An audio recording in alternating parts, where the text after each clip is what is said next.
Good evening, everybody.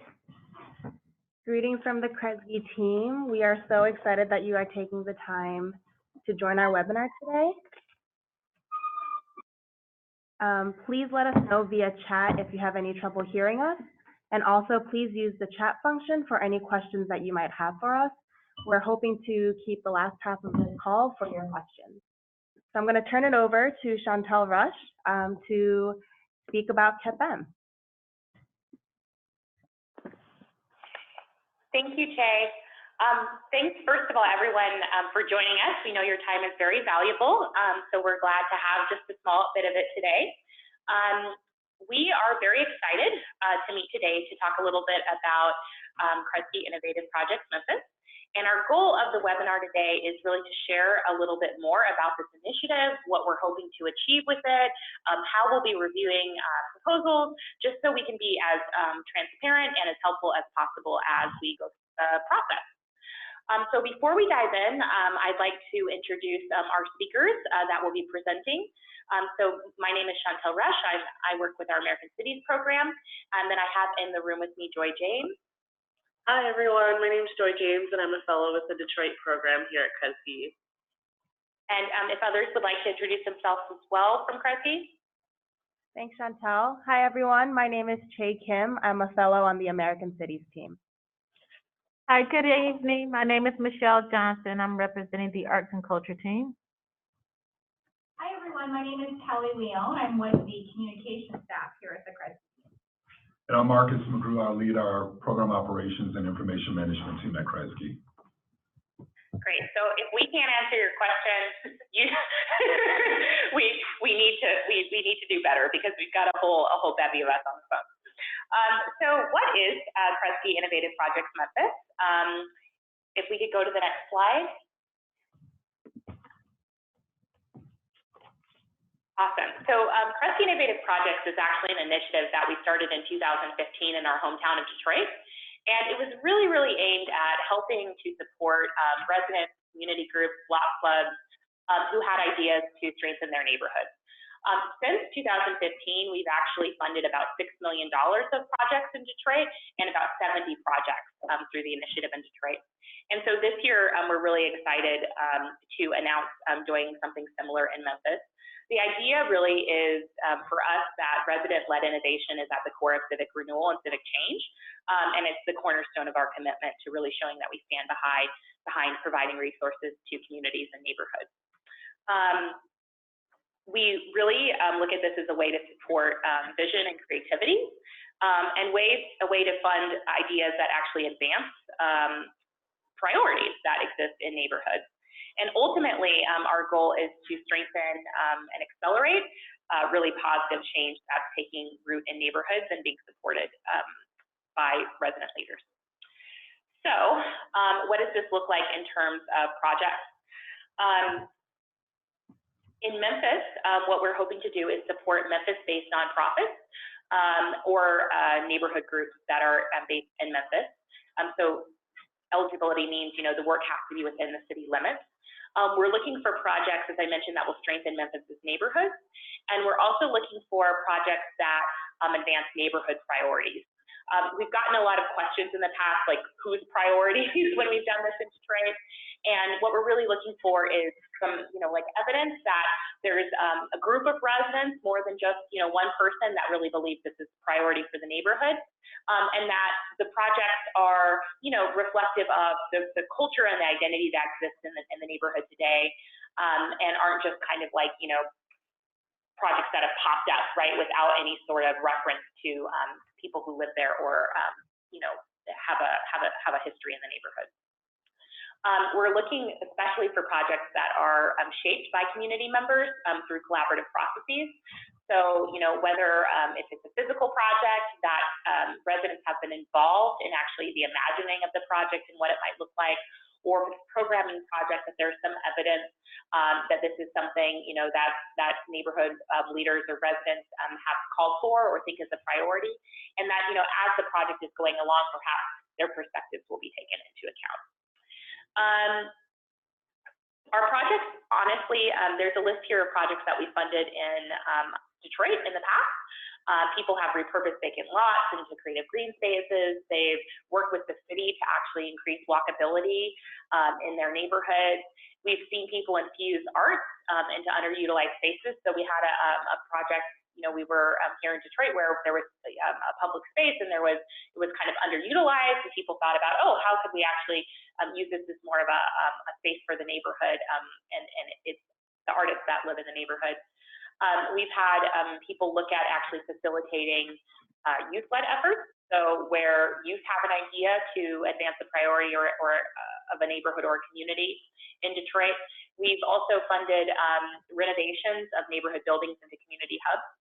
I will say projects usually fall into sort of one of two categories, physical or non-physical.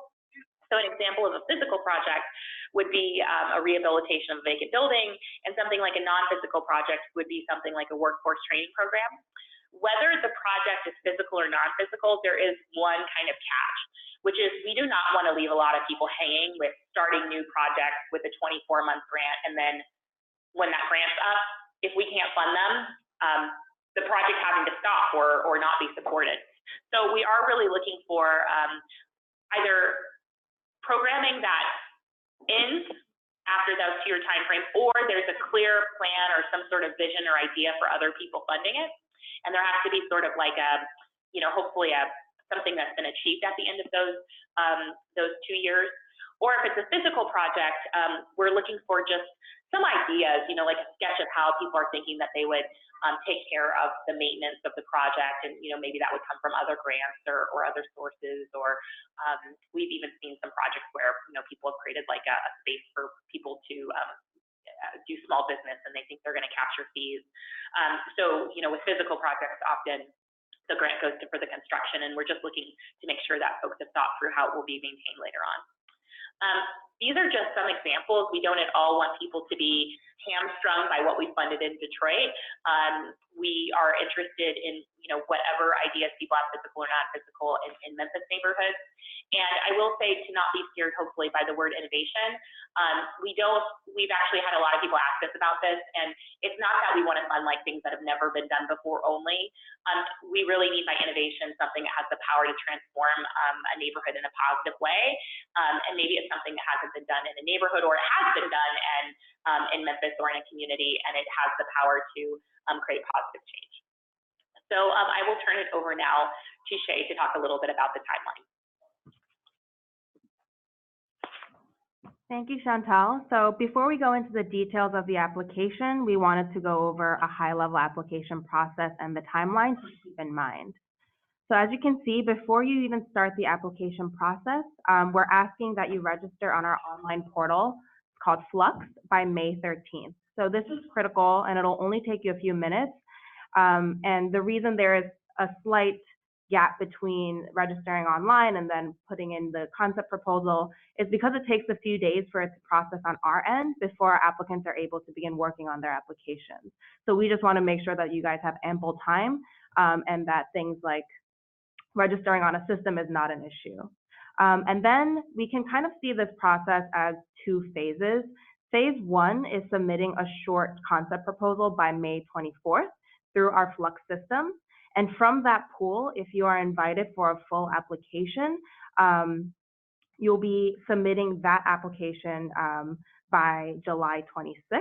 And then we hope to award our grant awards by September.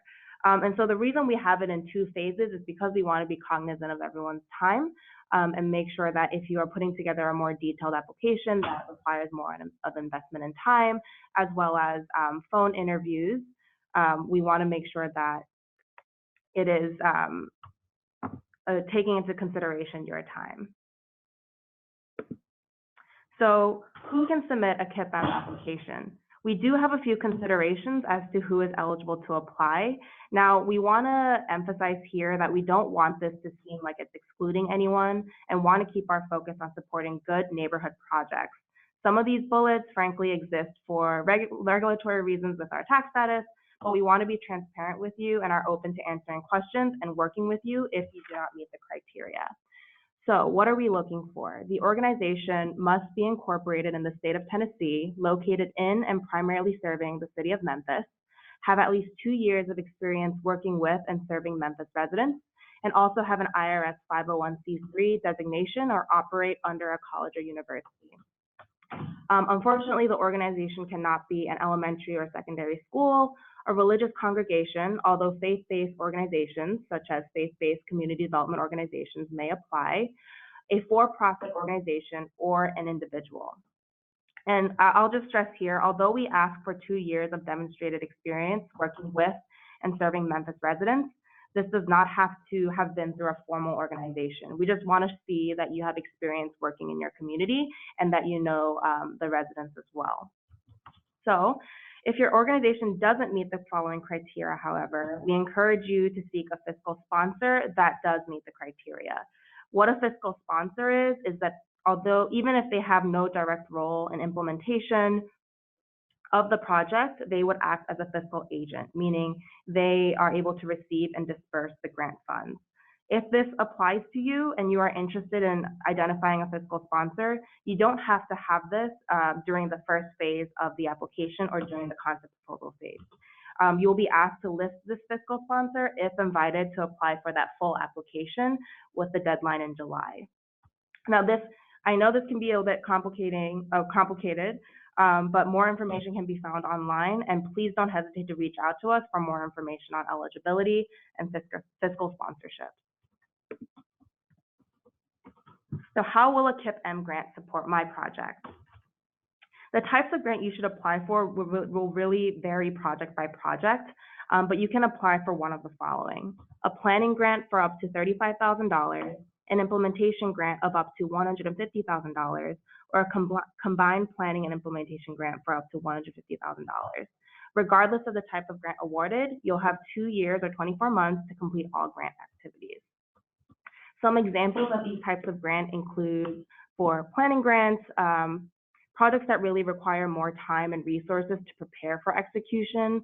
This typically means designing a blueprint or engaging community members through specific community engagement activities.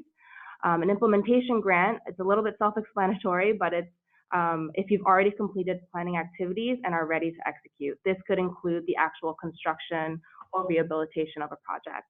A combined P&I grant are for projects that need to complete planning activities, but expect to complete both planning and implementation within the 2-year grant period.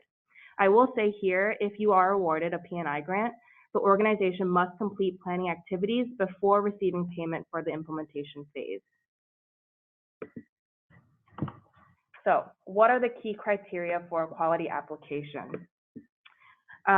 Again, we want to frame this less as hard criteria. We just wanted to be transparent about how we are framing our review process, but we want to keep our focus on supporting impactful resident-driven neighborhood projects. And we recognize that it might not fit neatly into what we are putting here, but we just wanted to be transparent with you and are open to working with you and answering any questions. So when reviewing applications, we're broadly assessing by these 4 categories. One is an organization's past success in serving a Memphis community. We'll be looking for applications that provide specific outcomes derived from a current or past project or program your organization has executed to serve a Memphis community. I'll say here that a community can be defined not only by a shared geography, but also an identity. I know that we've previously had projects in Detroit for the immigrant or refugee population or food entrepreneurs, while also having neighborhood-specific projects as well. 2, we're looking for the extent to which the project will advance community priorities over the 2-year grant period. We're looking for applications that address community priorities that were identified through extensive engagements and shaped by a broad set of stakeholders in that community. And we also want to see that the project can be completed within the 2-year grant period and will result in a clear deliverable or takeaway at the end of the grant period. What we mean by clear deliverable, sometimes that could just be improving the quality of life and community connectivity. 3, we're looking for the extent to which the project will improve community connectivity and quality of life in the long term. So we are hoping to see a clear vision of long-term impact throughout and beyond the grant period. And 4, we're looking to see the extent to which the project is shaped by consistent, authentic, and inclusive community engagement. So I will say here some examples of stakeholders to include during community engagement is not only the residents, but other community-based organizations, business owners, city and county representatives. We really want to see if you have a holistic view of those that impact the residents in a community. And through our experience with Detroit, we define community engagement as a series of engagements that build trust across a broad set of residents and stakeholders, empower stakeholders to elevate their voices in shaping the project's goals and activities, listens and incorporates feedback from engagement, and empowers the residents in decision-making as the project is implemented, and will continue to incorporate that feedback throughout and beyond the grant period. So let's get started. Like we mentioned earlier, the first step is registering for an account on our online portal, Flux, by May 13th, and then submitting a concept proposal by answering the following questions by May 24th. You'll see here that the concept proposals include the 6 questions written here, and this will also be provided online, and then 2 attachments. One of them is a brief letter of request and an annual organizational budget. So you might be wondering, what do those 2 attachments look like? Well, we have an example here. You'll see that the sample budget and the sample letter of request is actually really simple, and we don't want you to spend too much time on this if this is not something that you are comfortable putting together, and are flexible in working with you to help put these 2 documents together. It can be just as simple as any revenue sources and expenses that your organization might have. And the letter of request is really just a written confirmation, like 1 or 2 sentences that you are, as a head of your organization, submitting an application to KIPM. So now I'll turn it over to Marcus for some tactical instructions on how to access Flux. Thank you, Chase. So before you get started, make sure that you're using the Google Chrome web browser. Flux is optimized to perform best with that browser, so please take a moment to make certain that you have that particular browser. From there, you will go to kresge.flux.io, and that will bring you to the Kresge Foundation portal page. If you already have login credentials for Flux and Kresge, you can enter them here in the left-hand section of the screen. If not, at the very bottom, in the bottom right corner, you can click on the Create an Account button to provide us with some requisite information that we need in order to provide you with login credentials, which you will receive via email. Once you're in the system, you'll come to our landing page, or the Kresge Foundation portal page, and in the left-hand corner of that page, you will see several options. You will select Grant Opportunities. From Grant Opportunities, you'll see all of our open grant opportunities, and you will select Kresge Innovative Projects, Memphis. So once you're in the portal and you're ready to begin the application, the first question you'll come to is please select the program that you are applying for. Again, that is Kresge Innovative Projects in Memphis.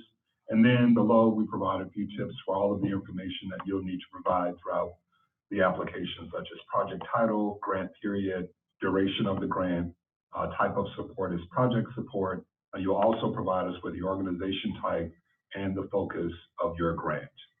Once you've completed all of the narrative sections, the 6 questions that Shay mentioned earlier, and the 2 attachments, which are shown here at the bottom of page 12, you can then submit your application. So we're looking for a couple of attachments here: your annual organization operating budget, a letter of request, and then there's a third option for other in case there are any supplemental documents you wish to provide, but the only required documents are the org budget and the letter of request. Once you've provided all of the data requested, please remember to click Submit. Upon clicking Submit, you will receive confirmation that your application has been received.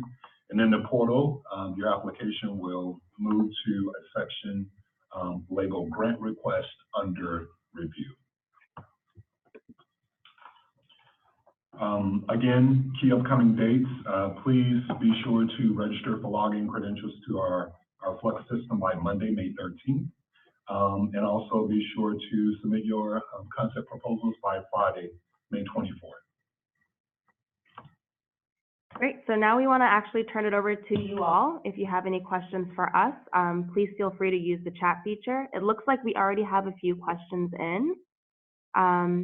We were asked, will both webinars be posted with questions and answers on your website? Yes. Next question we have, you mentioned that repurposing an unused building would be considered for a grant. Would improving a physical property that is currently being used but needs extensive renovations also be considered a strong application? For example, a church building that is currently being utilized by a community development organization, but the building needs significant physical updates. Yes, renovations and improvements to physical properties can be definitely considered for the process. In a way, it's sort of like it's like doing rehab on a building just from a different state. So yes, of course. Okay, and can we get a copy of this PowerPoint presentation? Yes, it is actually already online at kresge.org/KIPM2019, but I'll also be sending out a follow-up email with these attachments. We also have a question here. How does an organization register if we do not currently have a tax ID? We plan on using a fiscal sponsor, but have not yet formalized the agreement. We were unable to register in the system without entering a tax ID. You will need a tax identification number in order to complete the registration process in Flux. We do that to avoid, having a large amount of pending applications that we're unable to process because they lack a tax ID. So I would encourage you to solidify your agreement with that fiscal sponsor, which should have a tax identification number, and then complete the registration process. Thank you, Marcus. Do you want or require applying organizations to have secured initial funds or seed money for their project? We do not require this. However, it's not a positive or a negative, really. We do want to see that the budget for the project is, that there are sources available for the full budget of the project, because we care about seeing the project or program get completed. So if there are other sources, great. If your project is more than a $150,000 grant, which is kind of as large as we go up to with this initiative, then it would be, nice to mention if you have additional prospects or additional funding that you've fundraised. Great. And that's actually related to our next question here. What if your project does not have a financial history? Can a proposed project budget be submitted instead?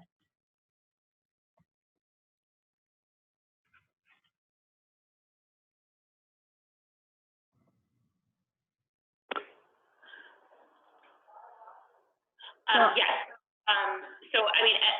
I'm slightly confused by the question, sorry, because all of these projects are usually proposals, so everyone is sort of a projection. Yep. I'm guessing the question is if your organization doesn't exactly have history potentially doing a project such as this. And if so, I would guess if this is like volunteer-led or not usually utilizing capital, just explaining your history working with the neighborhood in which you'd be completing the project. Great. How important is an organization's capacity and infrastructure? So we're most interested in ensuring that the project or the program is actually carried out and completed. So we're just looking for evidence that, there are folks who are committed to the project that will continue to work on it. If there's a track record of doing similar things, that's a positive, but it's not required. So like capacity and infrastructure, those are only important to us to the extent that, we just want to feel comfortable that in looking at the proposal, oh yeah, there's a lot of evidence that this will come to fruition. What type of local endorsers are needed, if any? I would say it would be good just to mention or just explain that you've had some sort of connection to local organizations such as business owners or other development organizations that may be in the area that are aware of your work, just so you're really building out other the holistic view of the neighborhood rather than just one project sitting in it, but rather like an ecosystem of organizations that can work together. Yeah, so you could do this in two ways. There's like a collaboration section to the application, so you could just write or mention people that you're collaborating with or have met with about the project. Or if people want to send in any letters of support, you could do that as an attachment. We don't a supplemental attachment to the application. During the first initial phase, we don't want people to waste too much time, like, getting a lot of letters of support. So it's really fine to list people and partners, and, if you want to provide more of those at the full proposal phase, that's okay too. Would this grant application, oh, sorry, go ahead. Sorry, I just wanted to add, it's not like necessary to have a lot of local endorsers, just to Joy's point, like, it's just useful to have some information that, you've spoken with other people and they're supportive of the project. Our next question is, would this grant application be appropriate to fund a new staff position? Also, my agency serves all of Shelby County, but a majority of clients are in Memphis. Does this disqualify?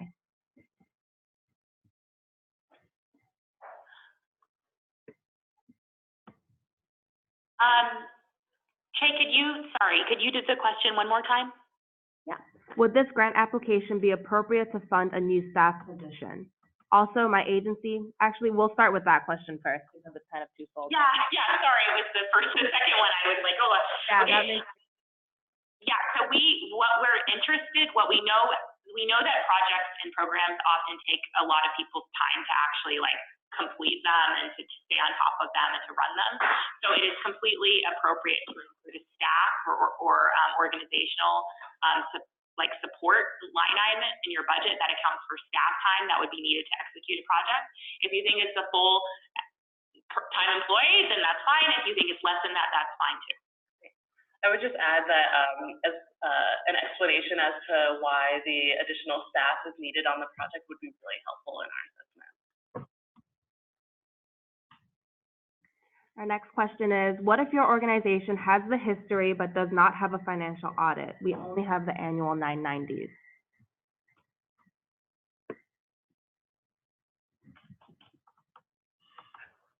Marcus is, he's pondering. Are you deferring to me? Yeah. So if your organization does not have audited financial statements, we can accept and review 990s in lieu of those financial statements. Thank you, Marcus. Will an organization applying for a planning grant and completes the grant in 1 year before the subsequent KIPM deadline? Okay. I'm gonna reinterpret this question. If an organization applying for a planning grant completes the grant in 1 year before the deadline, will the organization be able to apply for an implementation grant 1 year later? So when applying for a planning grant, those are 24-month grants. So although you would be able to complete it within a year, you wouldn't be able to apply for implementation grant until the following round of this initiative. So unfortunately, no. If you believe that you'd be able to get planning and implementation done in 2 years, I just recommend applying for the planning and implementation grant. I think exactly. If you think you can start implementation more quickly than 2 years, then applying for the combined grant makes sense. Yeah. And there was a second part to that earlier question that we missed. Yeah. I just realized I never got back to it. Okay, so my agency serves all of Shelby County, but a majority of clients are in Memphis. Does this disqualify my project? No, it does not. We're looking for projects that benefit residents with low income in Memphis, and we're looking for organizations or people who've lived in Memphis or have some connection to the city or are deeply rooted and understand community priorities. So if your organization fits that criteria, even if it's a broader, more geographically broad organization, that's fine. We would just look for in the impact of the proposal. We'd just be looking to understand its impact on Memphians within city boundaries. Our next question is, what type of professional or volunteer leadership would you like to see embedded in the project? We actually we fund projects that are led by volunteers, projects that are led by full-time staff, professionals. Really it's a mixed bag. We're looking for commitment to the project, collaboration with folks who are living in the neighborhood or a part of the community, a commitment to finishing the project. It really can be either type. If it is a volunteer-led organization, the tip I would give is to make sure to include some maybe information about people who would be involved in the project, and just to talk a little bit about what your plan would be to sustain the project over time, given how busy we all get. I would also add that if you're thinking about the leadership aspect, I just add information about how these leaders are engaged with residents and understand the context of the neighborhood that your project is applying to. I think that aspect, rather than level of professional or expertise, is really valued in this process.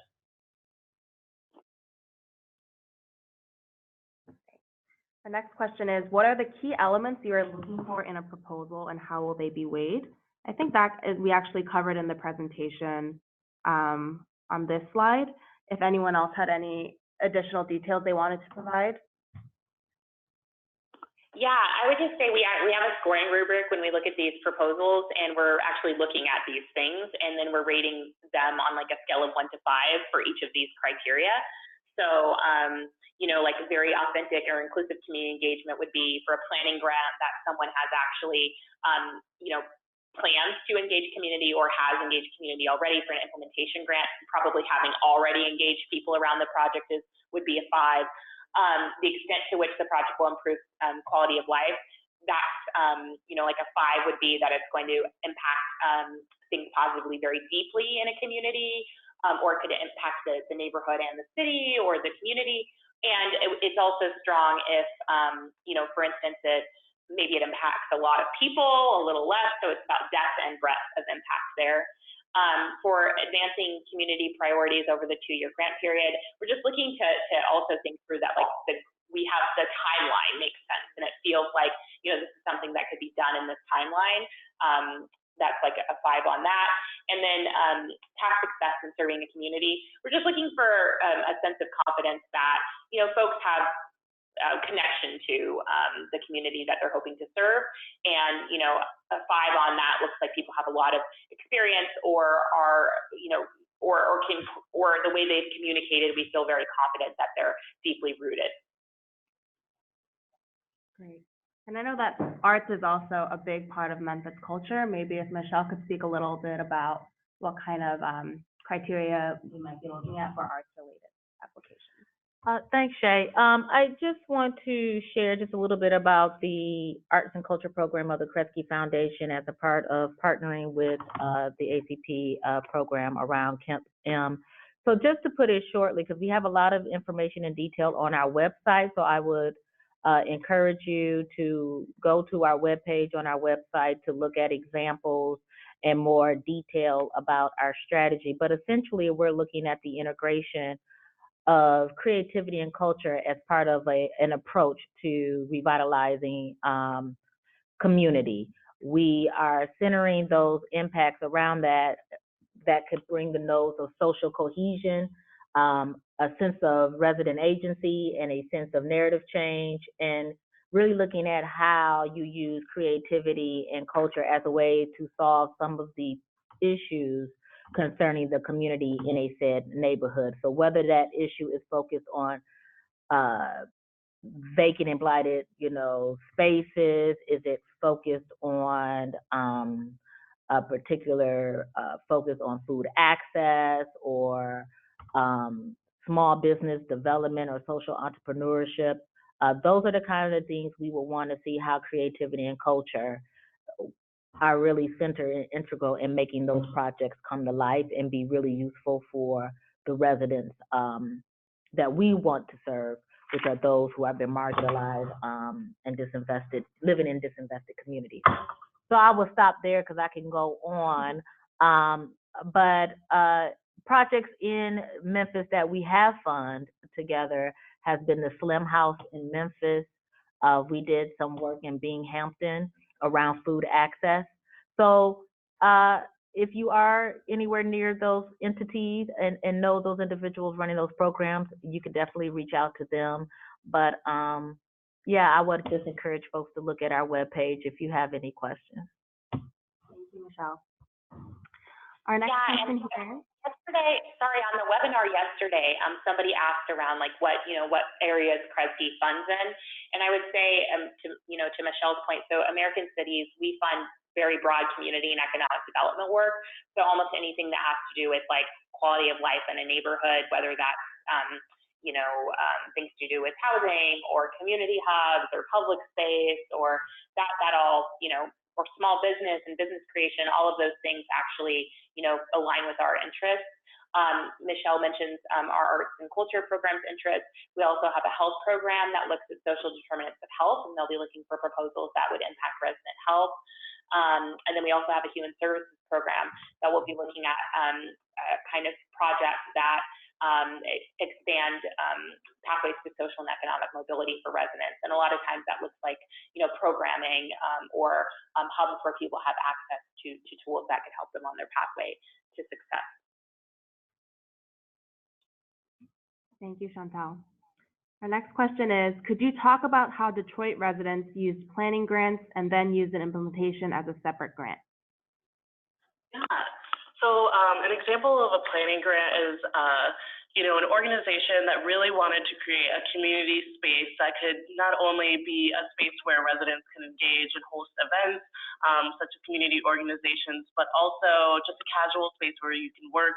And this ended up being a laundromat coffee shop with an upstairs community event space. So they used the planning phase to really work with residents to design what this space would really want to be and identify that there really wasn't this casual space or event space that could be in their neighborhood, and then use the implementation portion or the separate implementation grant to really bring this to life. And this was actually last year, and this is a space that is often used as event space not only for us when we hold small meetings, but other community-based organization. It also has some arts and culture pieces of where they have open mic nights, and they also have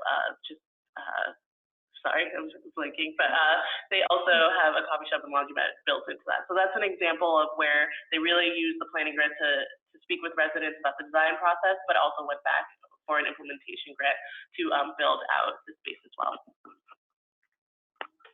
And I mean, a sign I think to apply for a planning grant is if you haven't yet really had time to sketch out what the project might entail.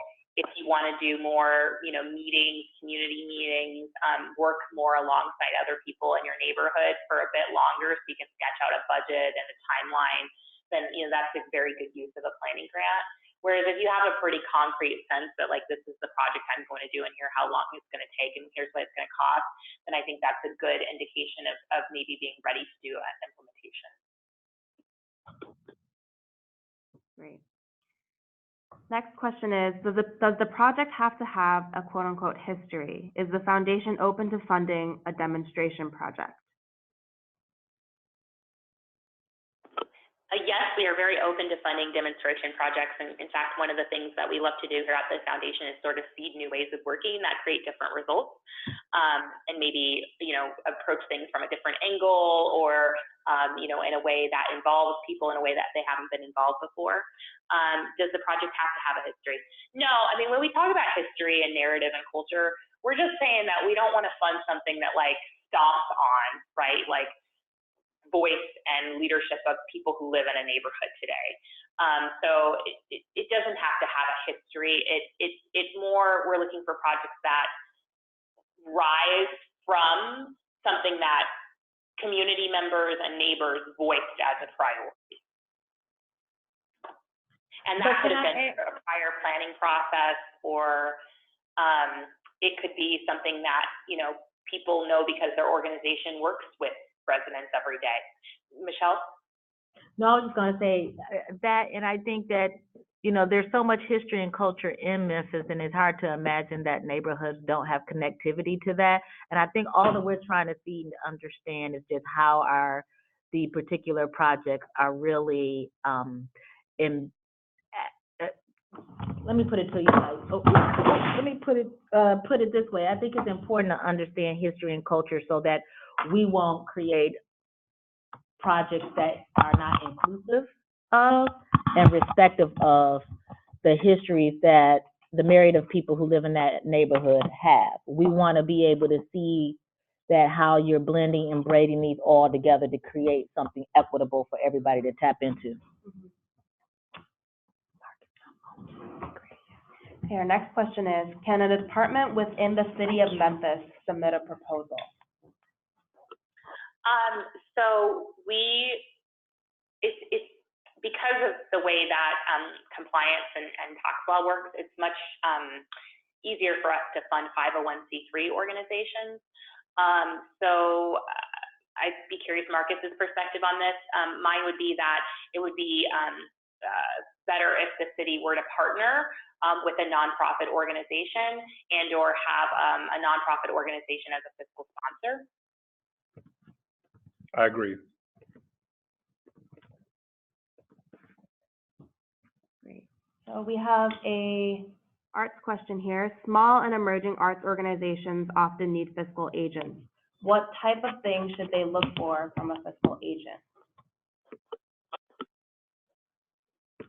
Well, I would think you would want a fiscal agent who is someone that you actually have some type of working or previous relationship with, one, because ideally they could be a partner or someone that could be part of the collaborative work that you are doing.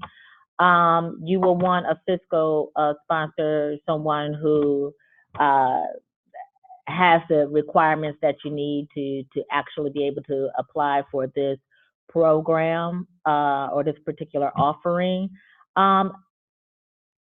I will also say that you will want a fiscal sponsor, someone who definitely has responsibility and accountability measures around not only their own organization, but their financials, whatever form that is.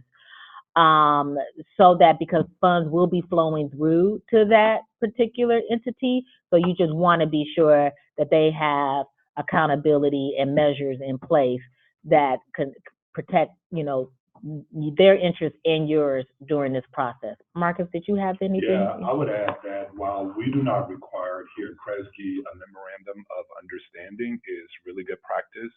It's just a way of making certain that both parties understand what is expected of each other.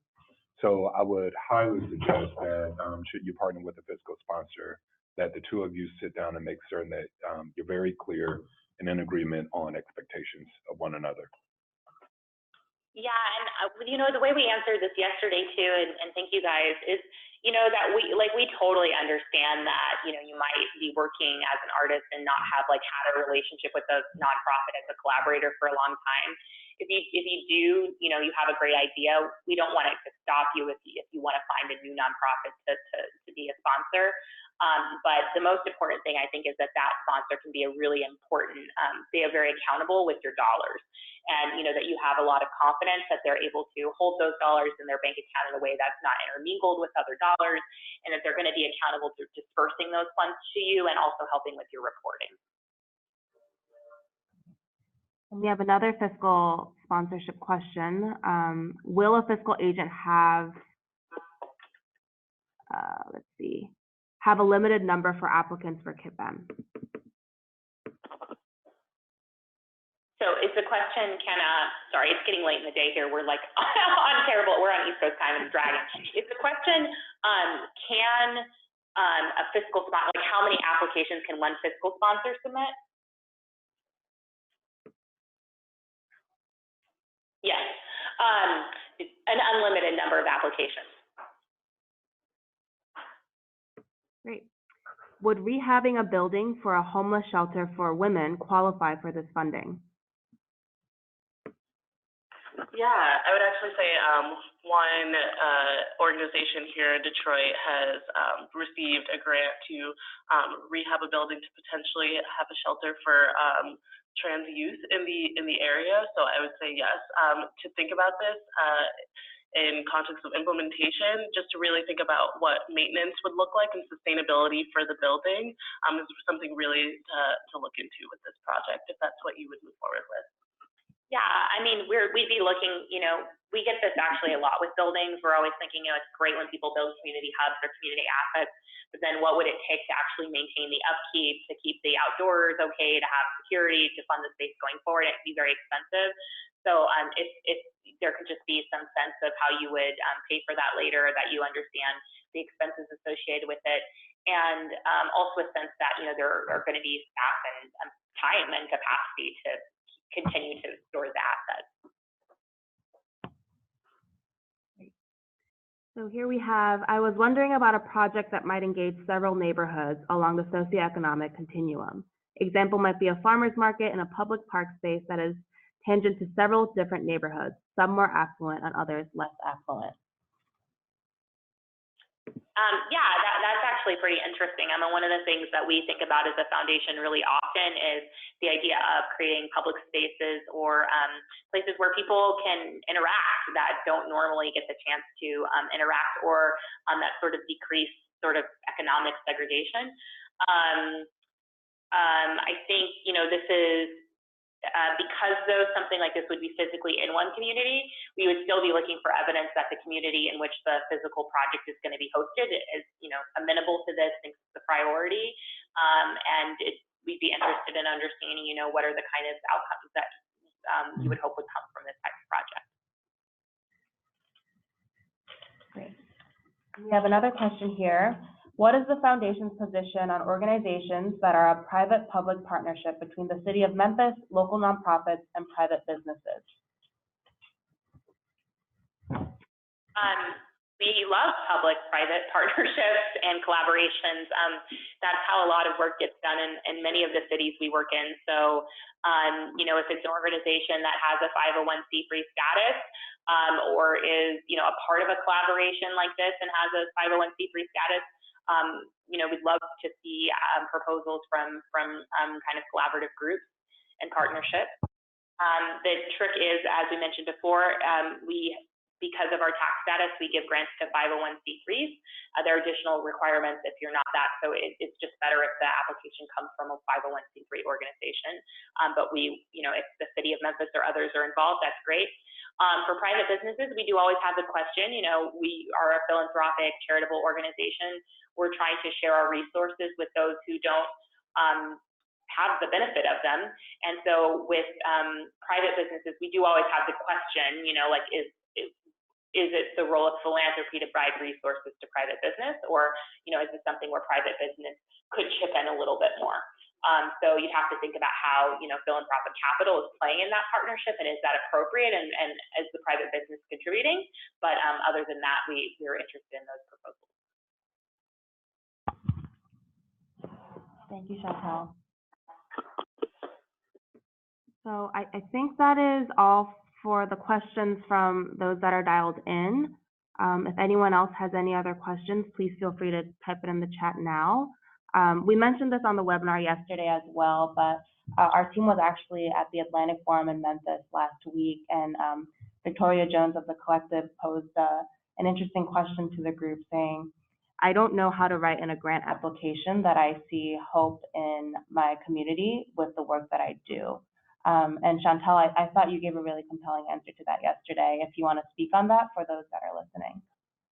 Oh yeah, we're people. We're not just we're not robots who are just looking for metrics and evaluation and so as you write the proposal, we're really interested in hearing the stories and the ideas you have around how these projects or programs will provide some of those more qualitative things to a community, whether that's hope.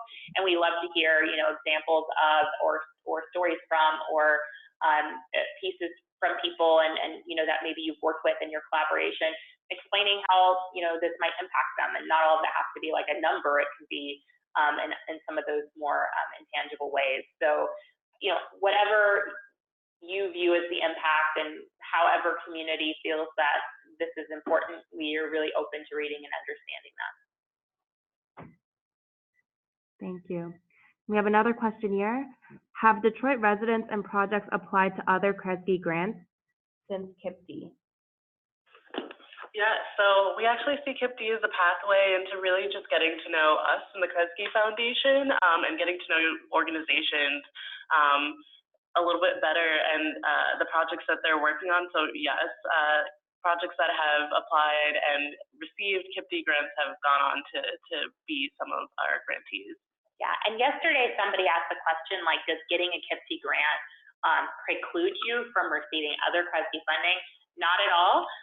You know, we always want to make sure that we fund as many projects and organizations as we can. So, you know, we're mindful of how much we invest in one organization, but no, we are, you know, more than willing to look at grant proposals from organizations if they have KIP-M grants. The other thing I would say is if you're looking at this and you don't think your idea or proposal would fit the criteria for KIP-M because it is, you know, maybe it's not a 2-year project, maybe it's not a physical project, maybe it's an ongoing program that would last more than 2 years and this doesn't feel like a good fit, then you can always submit a different kind of concept to us or ask for a meeting with us around your other projects. Just email memphis@kresge.org. Thank you. It looks like we are maybe done with questions, but that does not mean you can't reach out to us again with more questions, big and small. We are so excited to have spoken with you today. Thank you for taking your valuable time this evening to join us. I mentioned this earlier, but I will be sending a follow-up email with the materials discussed as well as a more detailed FAQ, and they're also available online, which I will provide the links for. Is there anything else anyone wanted to say as parting words to our friends? Just thank you for participating. Yeah, thank you so much. We're really looking forward to reading the proposals and funding as many as we can. Thank you. Thank you, Keith, for the great questions. All right. Have a good night, everyone.